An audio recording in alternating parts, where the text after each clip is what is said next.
Tirunelveli murder case. யூஸ்வலாக திருநெல்வேலினாலே கொலை வெட்டு குத்துக்கு தாங்க ஃபேமஸ்ஸு. என்ன இருந்தாலும் என்னோடய சொந்த ஊர் வந்து திருநெல்வேலி தான். இப்போ நான் அங்கே தான் கரண்ட்டாக ஒர்க்லாம் பண்ணிகிட்ருக்கேன். நான் டெய்லி என்னோடய லைஃப்பில் பஸ்ஸில் போயிட்டு வரப்போலாம் பார்க்குறேன்.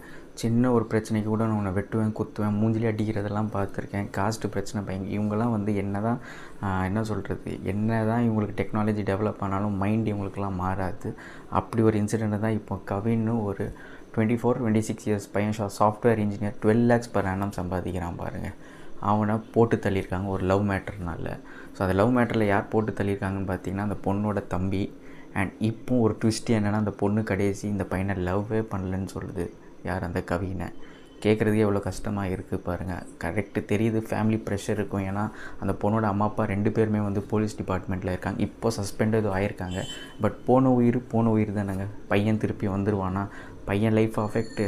இந்த தம்பி கொலை பண்ணால, அப்புறம் இந்த பொண்ணோட லைஃப்பும் போச்சு.